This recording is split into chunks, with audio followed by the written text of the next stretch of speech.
India has 2,226 tigers, which is 70% of world's tiger population. Goa is one of the smallest states of India. Tourists know Goa for its golden beaches and its stunning coastline. But rarely traveling tourists know that the state of Goa is blessed with the towering presence of the Western Ghats and some of the most dense evergreen forest in the world.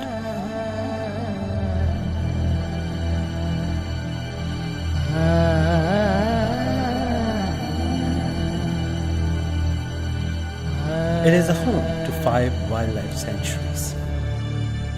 The Kotigo Wildlife Sanctuary and the Netravali Wildlife Sanctuary in the south, the Bhagwan Mahavir Sanctuary and the Madai Wildlife Sanctuary further up north. The forest of Goa supports huge and rich biodiversity, both large and small. It has always had the presence of gores and leopards. Till 2011, the government of Goa was in total denial of tigers in Goa. But because of constant and rigorous campaigning by environmentalists like Mr. Rajendra Kepke, they were forced to set up camera traps, which proved that there was indeed a presence of tigers in Goa. 5 residential tigers were found in the Madai Wildlife Sanctuary, which adjoins the Bhimgarh Wildlife Sanctuary of Karnataka. The Bhimgarh Wildlife Sanctuary boasts of a significant tiger population. Mhadei wild life सँक्चुरीन आपलो staff घालून total 20 camera traps सगळे sanctuary भर लायल्या आनी ह्या sanctuary भितर आतां बसून आमकां ट्रॅपाक 3 एडल्ट्स आनी 2 कब्स फोटोग्राफ जाल्या. The first tiger census was carried out in the year 1972, and the dramatic plunge in tiger numbers woke up the Indian government from its slumber. And hence Project Tiger was started in the year 1973 by the then Prime Minister Indira Gandhi. When initial efforts failed, the government started setting up exclusive tiger reserves, which meant removing entire human population from the reserve area. Madai Wildlife Sanctuary was to be considered for tiger reserve too, but local politicians, because of their mining interest, opposed any such moves. So when I heard the Tiger Census 2018 was looking for volunteers, I decided to enroll myself as a volunteer. Tiger Census 2018 was a 2-stage operation. In stage 1, ground information would be collected by the forest officials and volunteers. In stage 2, using that information which the ground officials have collected, camera traps would be set up. Stage 1 was a 7-day operation. It started from April 30th, 2018 to May 6th, 2018. On day 1, we had a routine briefing and a quick interaction with the forest officials. We were also assigned beats or sectors in the Madai Wildlife Sanctuary. I was assigned a tiger hotspot of Wainginim, which is known for its pristine, untouched forest. It is also considered one of the hotspots of tiger activity. Its close proximity to Bhimgarh Wildlife Sanctuary makes it a perfect tiger corridor. Other tiger hotspots include Kodal, Sathrem, Jongruli, Karansol and Pendral. Kodal, Sathrem and Jongruli lie on the higher ground, whereas Wainginim, Karansol and Pendral are hotspots which are on the lower grounds of the sanctuary. At 6 next morning, a team of 3, myself, our tracker Umesh Gaonkar and our guard Prashant Naik, started our track. Stage 1 of the tiger census was divided into 2 sub-phases. On first 3 days we would have the carnivorous survey, and on the next 3 days we would have the herbivorous survey. In the carnivorous survey, our main aim is to cite animals and cover a minimum distance of 5 kilometers of the forest section, collecting scats, pug marks, hoof marks of animals. On each day, we had to travel a different path. Also, our start and end points had to be different every day. As it was the first day, we decided we would travel via the main trail up to the village of Wainganim. And from there on, we would travel to the border village of Hoidia, which lies in Karnataka's Bhimgad Wildlife Sanctuary. The weather early morning was on the cooler side, even in this blistering hot month of May. Soon we encountered some scat of wild dogs or dholes pretty close to the village. A quick sample was collected and the GPS reading of the position was taken. The GPS would also help us monitor the amount of kilometers we travel. We met some villagers from Wainganim along the way, whom my guide asked for any leopards or big cat movements, to which he responded by telling him about sounds of leopards which he heard at night. Most of the children of Wainganim study outside the village, in relatives' houses or in hostels, as their village is pretty much inaccessible in the rains because of the river which is uncrossable during the monsoons. After traveling for around 1 kilometer, we reach Goa's most remote village of Wainganim. There is no electricity or water pipelines in the village, which consists only of 4 houses. Solar power is used for basic lighting. Main occupation is farming and casual plantation, for which water is pumped by diesel motors from the nearby rivulet. Most of the rivulets in Wainganim have some water left, as it is in the lowlands compared to the higher forest areas of the wildlife sanctuary, and thus more animal presence is noted in this area. We decided to take a detour through the dried up river, as it was a shorter route to the village of Hoidia, and decided to walk down the main track while coming back. Progress was slow, as these big rocks make walking slow and they are quite slippery, and one needs to walk slowly and watch his footing. The roots of the trees around have adapted uniquely to this environment. We finally reached the boundary stone of Goa-Karnataka border. The road ahead went to Bhimgad Wildlife Sanctuary and into the village of Hoidia. We decided we would turn back here and started trekking back across the trackable forest road. We traveled around 1 kilometer and then we came across a large pug mark of a large cat on the path. We took measurements and it definitely looked like a pug mark of a tiger. We had struck gold on the first day, but we were not sure how old it was. We theorized that since it was on a walkable path, it must have been pretty recent, or else it would have been easily lost. To reconfirm our theory, just a few meters away, we found a lot of fresh tiger droppings, not more than a week old. Just down the road was a large river system with some water left in it. This was a perfect spot for the tiger to come down to set up an ambush.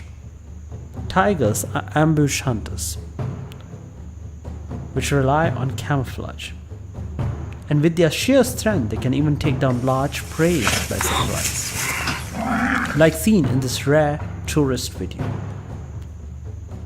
We took detailed samples and moved ahead, reaching the village cashew plantation. On a jackfruit tree, we found claw marks of a large black bear. the sheer presence of a black bear in close proximity to the village really puts this village in direct conflict with these wild animals. Black bears are fierce and highly aggressive and territorial. They have been known to attack humans even on slight provocation. It was 11 and we ended our day near the large river which is at the boundary of the village, which separates it from the rest of the sanctuary.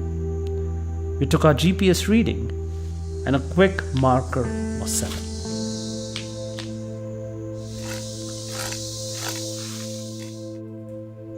After an uneventful second day and no sightings to report, on the third day we decided to enter the inner sanctums of the forest.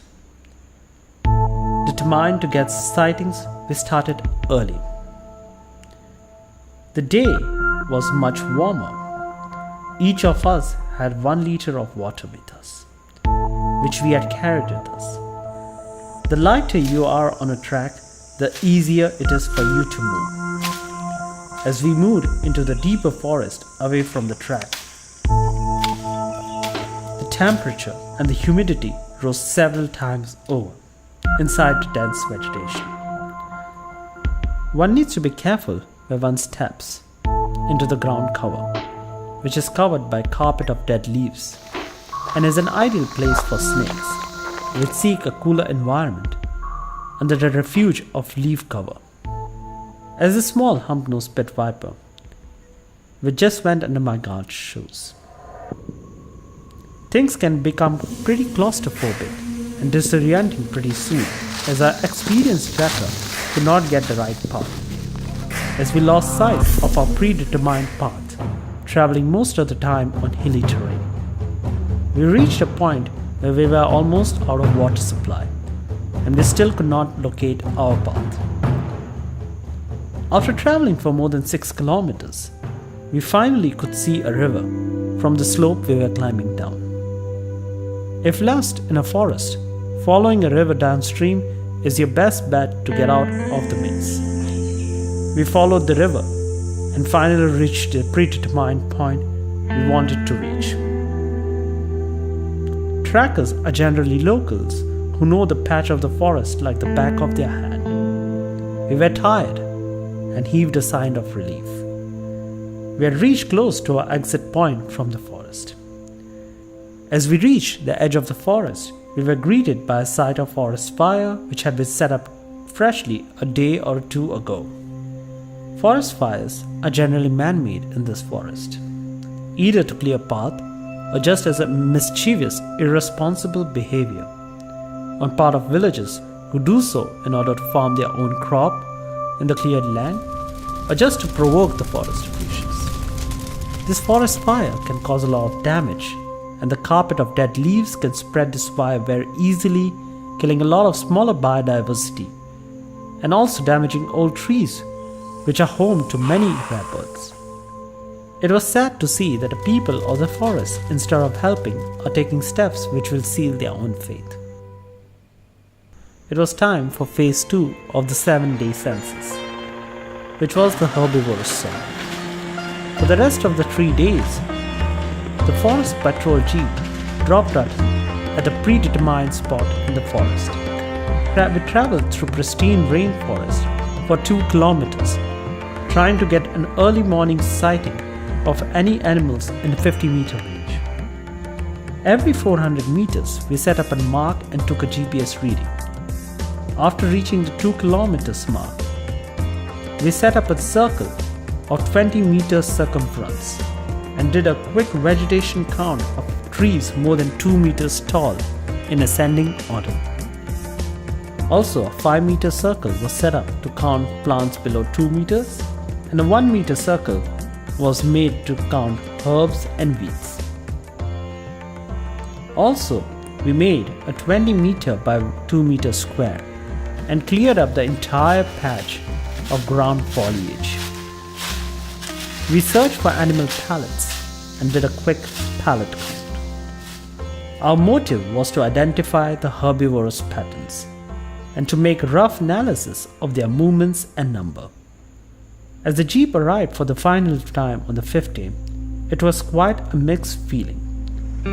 I learned a lot about wildlife tracking and got a great behind the scenes of the methodology used.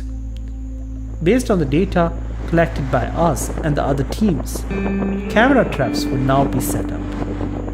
I gained a deep understanding on how serious the problem of human-animal conflict was, and the difficulties of the terrain, which made extensive patrolling very difficult. Today, technology has transformed at a quantum pace. With the advent of night vision cameras, camera drones, patrolling methods, and crime detection methods, and prevention methods have changed remarkably.